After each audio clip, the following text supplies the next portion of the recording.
건 중복 순열입니다. 자, 순열 중에서 이제 몇 개를 배우는 거고, 아까 배웠던 건 원순열, 지금 할 거는 중복 순열이라는 겁니다. 자, 뭔가 볼게요. 우리가 보세요. 지금 먼저 읽어보면 서로 다른 n개에서, 요 단어는 옛날에는 없었어. 자, 서로 다른 n개에서 r개를 택하여 배열하는 거를 사실 우리가 순열이라고 NPR이라고 배웠었잖아, 맞죠?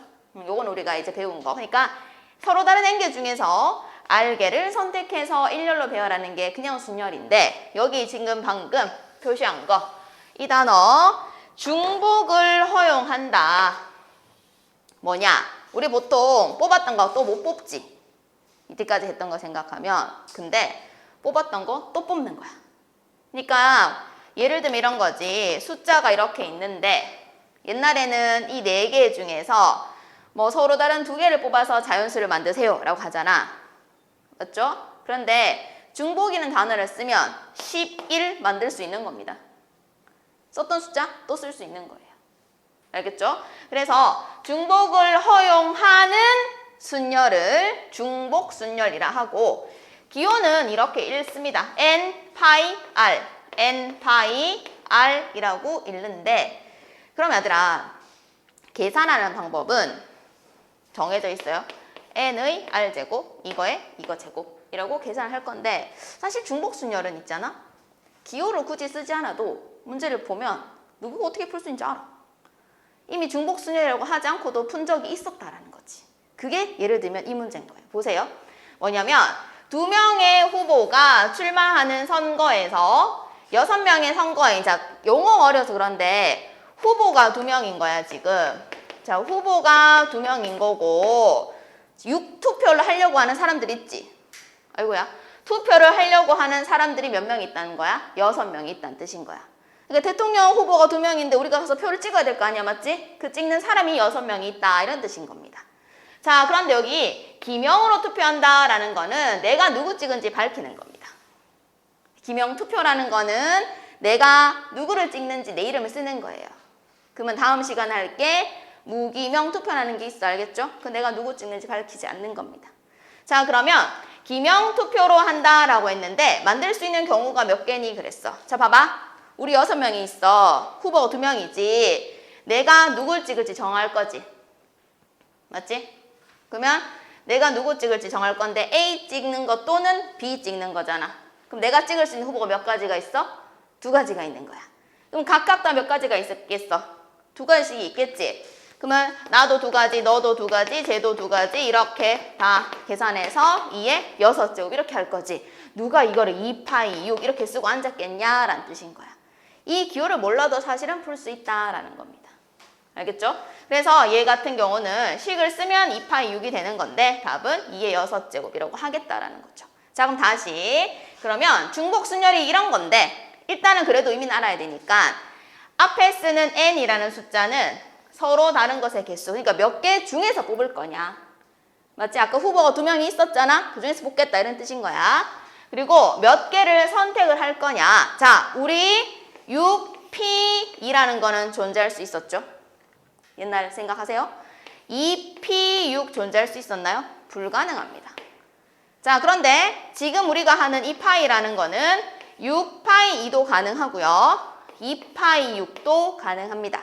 2파이6에서 의미는 뭐냐면 2개 중에서 중복을 허용해서 6개를 뽑는 거야.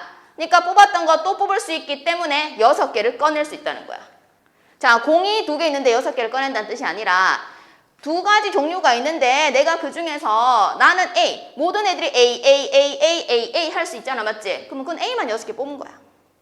그러면 같은 게 6개 있다는 뜻이겠죠? 그래서 서로 다른 2개 중에서 중복을 허용해서 6개를 한번 선택해볼까 이런 뜻인 거야. 초코 이렇게 하는 거 똑같은 거다, 알겠지? 자, 그래서 지금 몇 개 중에서 몇 개를 선택하세요 라고 하는 거는 그 기존에 깔려있는 몇 개라는 거 있죠? 그걸 앞에 쓸 거예요. 그런데 그게 첫 번째. 근데 두 번째는 뭐냐면 주고받고가 가능한 문제가 있어요. 자, 무슨 얘기냐면 잘 들어봐봐. 사탕과 접시가 있어. 접시가 사탕한테 가, 사탕이 접시한테 가. 자, 보편적으로 생각하세요. 알겠죠? 접시가 사탕한테 가는 거야? 사탕이 접시한테 가는 거야? 사탕이 접시한테 가는 거지. 사탕을 접시 올리는 거잖아. 맞지? 사탕이 있다고 접시가 이렇게 오는 게 아니잖아. 맞지? 그러면 그런 걸 내가 주고받고 관계가 가능한 거라고 말을 할 겁니다. 항상. 그러면 그런 주고받고가 가능한 것의 개수들이 아마 존재할 거예요. 뭐 사탕이 2개, 접시가 3개 이런 식으로 있다고 생각을 했을 때 무조건 뒤에서 앞으로 준다고 생각하세요. 사탕이 그래야지 어디에 어느 숫자를 쓸 수 있는지 이해가 빨라요. 좀 생각보다 힘들 수도 있어요. 알겠죠? 사탕이 접시에 가는 겁니다. 맞죠? 자, 그 다음 해볼까? 우체통이 있고 편지가 있어. 어떻게? 누가 누구한테 갈 거야? 편지가 우체통에 가는 거지. 그 여기가 편지 개수가 되는 거고 여기가 우체통 개수가 되는 거야. 자, 사람이 있고 호텔이 있어. 누가 누구한테 가? 사람이 호텔한테 가는 거잖아. 그럼 여긴 사람 수가 들어오는 거고 여기는 호텔 수가 들어온다. 이렇게 본다라는 거죠. 알겠죠? 그래서 누가 어디한테 간다라는 느낌이 드는 문제가 있을 겁니다. 그러면 뒤에서 앞으로 주는 거예요. 뒤에서 앞으로. 뒤에서 앞으로. 자, 그 다음에 얘들아 뭐가 있냐면 여기 지금 종류가 있어. 맞지? 여기 밑에 종류가 좀 있는데 뭐 방금 김영투표 한번 해봤고 뭐 3번 이따 할 거고요. 호텔 문제 방금 얘기한 거, 우체통 문제 방금 얘기한 거. 그리고 우리가 반드시 알아야 되는 게 여기 함수 문제가 있거든요. 함수 문제랑 관련된 거는 이따가 뒤에 문제 나오면 쫙 한번 정리를 할 겁니다. 자, 그래가지고 여기서 한 개 더, 3번. 이제 우리는 다음 시간 되면 더 많은 걸 배우게 될 거란 말이죠. 그러면 이제 굉장히 헷갈리기 시작하는 거야. 그래서 이제 여기서 정해주는 거예요. 뭐냐면 문제 안에 잘 읽어보시면 다른이라는 단어가 2번 등장할 겁니다. 뭐 서로 다른 몇 개 중에서 서로 다른 몇 개를 뽑으세요. 뭐 이런 식으로 나오는 문제가 있다라는 거지. 자, 그리고 내가 다른 빈 상자라고 말을 할 건데 상자가 문제가 아닐 수도 있어. 뭐 비어있는 게 있다 이런 단어란 뜻인 거예요. 자, 다른 빈 상자라는 요 단어가 보이면 아, 무조건 중복 순열 문제구나 라고 생각을 하셔야 됩니다. 이게 이제 문제에서 이게 이 문제인지 찝어내는 이제 용어를 정리해 주는 거지. 자, 다른 빈 상자라는 문제가 보이면 아, 이건 무조건 중복 순열 문제구나 라고 파악을 하시라는 겁니다. 알겠죠? 자, 다른 빈 상자 뒤에 이따가 문제 나올 거니까 짚어드릴게요. 자, 그럼 다시 정리를 하면 자, 보통 몇 개 중에 몇 개 뽑으세요 하는 거는 그 몇 개를 앞에 쓰시면 되고요. 주고받고 관계를 보는 문제는 뒤에서 앞으로 주시고요. 그 다음 다른 빈 상자라는 단어가 보이면 아, 이건 무조건 중복 순열이다라는 거 생각을 하시라는 겁니다. 그 생각을 해야지만 문제 안에서 다음 시간에 배울 중복 조합과 헷갈리지 않습니다. 알겠죠? 자, 그러면 방금 요거 했고 자, 그 다음 요거 보세요. 자, 모스 부호가 그거잖아. 이렇게 뚜두두두 쳐갖고 막 날리는 거 맞지? 자, 모스 부호가 있어. 이제 부호가 2개가 있다 이런 뜻인 거야. 이렇게 2가지의 부호가 있는데 내가 저 부호를 가지고 신호를 만들겠다라고 한 거야. 그럼 봐봐 얘들아. 점을 하나만 찍어도 신호야. 점 하나만 찍어도 신호인 거거든. 짝대기 하나만 그어도 신호인 거야. 맞지? 점 2개 찍어도 신호인 거고 점 하나 짝대기 점 짝대기 이거 다 신호라는 거지. 됐지? 그럼 생각해봐 얘들아.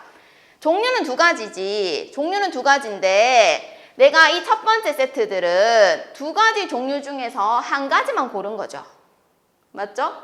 자, 얘는요. 종류가 2가지인데 2가지 중에서 2가지를 고른 거예요. 2가지씩을 고른 거잖아. 근데 같은 거를 고를 수 있었어. 이런 뜻인 겁니다. 이해했어요? 그럼 내가 만약에 이렇게 3개를 하면 2가지 종류 중에서 3개를 꺼내서 신호를 만들었어. 이런 뜻인 거야. 자, 그러면 몇 개 중에서? 2개 중에서지. 근데 중복 허용했어 안 했어 지금? 했지? 그러면 2개 중에서 중복을 허용해서 몇 개를 뽑을 거야. 이런 뜻인 겁니다. 근데 몇 개 뽑으래요? 1개 이상 4개 이하라 그랬잖아요. 그 말은 1개 뽑아도 되고 또는 2개 뽑아도 되고 또는 3개 뽑아도 4개 뽑아도 된다. 이런 뜻인 거예요. 이해했어요? 여기까지? 자, 그러면 계산하는 방법은 정해져 있습니다. 2파이 1은 어떻게 하는 거라고요? 2의 1제곱 2파이 2는 2의 제곱 2파이 3은 2의 세제곱 2의 4제곱 그래서 2, 4, 8, 16 이만큼의 개수만큼의 신호가 만들어진다 라고 보는 거죠. 이게 모스보랑 관련된 문제인 겁니다. 됐나요? 자, 그 다음 볼게요. 사실 이제 숫자 만드는 게 제일 많이 나오겠지. 여기 보시면 1번 4개의 숫자가 있는데 중복을 허용한대요. 그리고 우리 보통 자연수 만드는 문제에서는 문제 안에 0이 있고 없고가 엄청나게 큰 역할을 한다, 맞지? 0 없는 건 쉬운 거, 0 있는 건 어려운 거 이렇게 가시면 되는 거죠. 자, 여기 보시면요. 0, 1, 2, 3, 4, 1, 2, 3, 4가 있는데 중복을 허용해서 그냥 만들 수 있는 세 자리 정수 중, 이렇게 하면 쉬운데 홀수만 딱 골라래, 홀수만. 자, 홀수 특징이 뭐지? 홀수의 특징. 1의 자리가 홀수. 됐죠? 자, 세 자리 숫자 중 요 1의 자리가 무조건 홀수여야 합니다. 라는 거야. 여기 문제는 홀수 뭐 있니? 그러면 내가 끝자리가 1일 수도 있고 끝자리가 3일 수도 있는 거야. 자, 이렇게 해놓고 이제 보는 거지. 그러면 중복을 허용한다고 했으니까 여기 1을 썼다고 1을 못 쓰는 건 아니겠죠? 자, 그럼 100의 자리에 올 수 있는 숫자는 1, 2, 3, 4, 4가지가 있고 중복 허용했지? 그럼 그대로 몇 가지? 4가지. 그래서 마지막 자리가 1인 숫자는 16개가 있다. 나 파이 안 쓰고 쓰는 거 이거는 파이 하는 게 더 힘들어. 얘도 마찬가지 4 곱하기 4 해서 16. 그래서 1번 문제는 32. 이렇게 가시면 돼요. 자, 2번 갑니다. 똑같이 중복을 허용하고요. 숫자는 6개가 있어요. 세 자리, 그냥 무조건 세 자리 만드는 겁니다. 자, 이번에는 내가 이렇게 세 자리를 만드는데 문제 안에서 뭐가 보이니? 0이 보인다라는 거지. 일단 무시하고 얘들아. 0이 있건 없건 무시하고 만들 수 있는 모든 방법수는 6, 6, 6입니다. 맞죠? 0 무시하도. 그러니까 0이 오든지 말든지 상관없이 숫자 6개라고 말했을 때는 666인 거야. 근데 이 666 중에서 얘들아 뭐는 안 돼? 어떤 경우는 하면 안 될까? 제일 앞에가 뭐인 거? 0인 거. 그래서 뺍니다. 뭐? 제일 앞자리가 0으로 고정 박힌 거를. 알겠죠? 이렇게 푸는 게 조금 더 쉬워요. 뭐 생각하는 것보다는. 그래서 여기가 6이면 여기만 66 하면 되잖아, 이제. 이해했어요? 그래서 얘는 216에서 36 빼시면 되는 거예요. 이렇게 해도 되고 아니면 어떻게 해도 괜찮아요. 그냥 처음부터 제일 앞에 0 못 오잖아. 그럼 몇 개? 5개. 그리고 곱하기 얼마? 6, 6 이렇게 해도 됩니다. 이게 이때 정수랑 관련된 문제였습니다. 자, 그러면 비슷한 정수 문제 한 개 더 해볼까요? 자, 1, 2, 3, 4, 4개가 있어요. 중복을 허용했고요. 만들 수 있는 4자리 자연수인데 2300보다 큰 것만 찾으라고 정해줬습니다. 자, 2300보다 큰 수만 찾는 거는 지금 얘들아 저기 0이 없잖아, 문제 안에서. 맞지? 그러면 2, 3, 뭐는 모두 2300보다 큽니다. 맞죠? 이미 0이 없기 때문인 거죠. 그 다음에 2, 4도 가능하겠죠. 근데 저기는 4가 제일 큰 거니까 이제 끝난 겁니다. 그럼 제일 앞자리가 이제 3인 거, 제일 앞자리가 4인 거 요렇게 골라내셔야 되는 거죠. 자, 그러면 요거 제일 앞자리가 2, 3일 때는 여기 올 수 있는 거는 4가지인 거 이해할 수 있겠어요? 이제 중복 허용했으니까 얘도 4가지겠고 얘는 4의 세제곱, 얘도 4의 세제곱 이렇게 되겠죠. 그래서 이거를 싹 다 더하면 되는 거예요. 됐죠? 정수 문제는 이렇게 일일이 하는 게 조금 더 낫습니다. 자, 마지막 우리 함수 한번 정리해 볼게요. 우리가 순열조합에서 했던 함수 다 데리고 와서 한 번에 정리합니다. 지금 정의역에 있는 아이가 A, B고요. 공역에 있는 아이가 뭐 1, 2, 3, 4 해서 n까지 n개의 숫자로 이루어져 있습니다. 자, 첫 번째, 만약에 함수가 될 수 있는 게 몇 가지가 만들어질까? 자, 그냥 우린 고1지식으로 갑시다. 함수라는 거는 가기만 하면 되는 거죠. 맞죠? 정의역에 있는 숫자가. 그럼 A가 갈 수 있는 방법의 수는 몇 가지죠? n가지겠죠. 여기 n개의 숫자가 있으니까. 그럼 n가지 곱하기 b도 가야 되잖아. 함수는 갔던데 또 가도 되지 않아? 그러면 여전히 몇 가지? n가지에서 n제곱이라고 쓸 거야. 자, 두 번째. 1대1이라는 단어를 한번 붙여볼게요. 1대1이라는 단어가 붙는다라는 거는 갔던 데 또 가면 되니? 안 되겠지? 그러면 A가 갈 수 있는 길은 몇 가지지? N가지겠지만 B는 한 개 빼야 되는 거야. 아까 한 거 못 가거든. 그래서 얘는 N-1 이렇게 쓸 거잖아. 맞죠? 자, 이거를 우리가 배웠던 기호로 한번 바꿔볼게요. 기호로. 얘는 지금 여기서부터 연속하는 두 개를 곱한 거잖아. 맞지? 그게 뭐야? 순열이죠. N, P, 2가 되는 겁니다. N부터 순서대로 두 개 곱했다. 이런 뜻인 거고. 맞지? 근데 얘 같은 경우는 N제곱. 우리가 오늘 배운 게 이런 꼴인 거잖아. 요렇게 계산하는 거. 파이였잖아. 맞지? 여기가 N, 여기가 2가 되겠죠. 근데 이 문제건 지금 보니까 앞에는 N을 썼고 뒤에는 2를 썼잖아. 맞죠? 앞에 있는 N이 의미하는 게 뭐냐면 요 앞에 있는 N은요. 공역 안에 들어있는 원소 수예요. 공역 안에 들어있는 원소 개수 N개. 그 다음에 여기 있는 숫자 2는 그러면 정의역에 들어있는 원소 개수가 되는 겁니다. 우리가 화살표를 보낼 때 어디로 보내요? 정의역에서 공역으로 보내는 거잖아. 맞죠? 그래서 얘도 마찬가지로 뒤에 좌표로 준다라고 생각하라는 거죠. 정의역에 있는 i가 공역에 있는 i로 화살표를 주는 거니까 뒤에서 앞으로 가자라고 보는 겁니다. 여기까지 이해할 수 있겠나요? 그래서 여기다가 이제 한 개 더 이제 추가할게요. 3번. 요건 사실은 고1 때 했던 겁니다. 뭐냐면 그거 있었을 거야. 그 뭐 정의역에 있는 서로 다른 두 원소가 있을 때 대응되는 숫자도 서로 다르게 되게 하세요. 이렇게.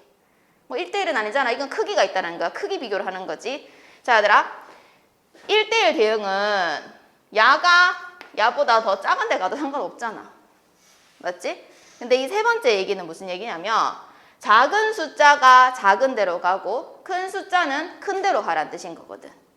자, 그렇다면 생각을 해볼까? 이 문자 이렇게 있었는데 내가 만약에 이렇게 바꿔볼게. 이렇게 있으면 여기는 숫자가 3개가 있고 여기 숫자가 이렇게 4개가 있어. 이렇게 가는 함수인 거죠, 지금. 근데 3번을 풀고 싶은 거예요, 지금 3번. 작은 숫자는 작은 데로 가고 큰 숫자는 큰 데로 가야 되는 거야.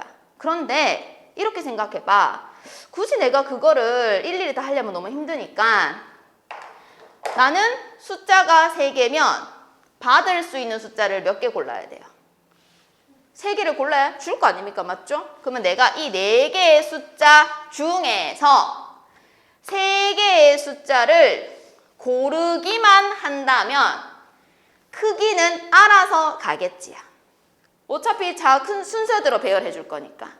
내가 크기까지 고려할 필요가 없다라는 거지. 고르기만 한다면 크기에 맞춰서 화살표가 갈 거니까 나는 고르기만 하자. 이렇게 되는 거야. 고르기만 하는 게 뭐야? C잖아. 맞지? 고르기만 하는 건 C. 그럼 이 문제에서는 뭐라고 썼어야 됐어?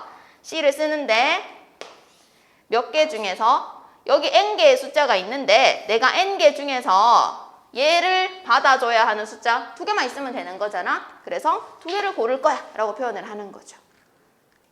여기까지 이해했죠? 사실은 4번이 있거든요. 근데 4번은 다음 시간에 배워야 할 수가 있어요. 그래서 일단 오늘은 3번까지 정리를 할게요. 됐어요? 자, 그러면 중복 순열과 관련된 문제를 풀게요.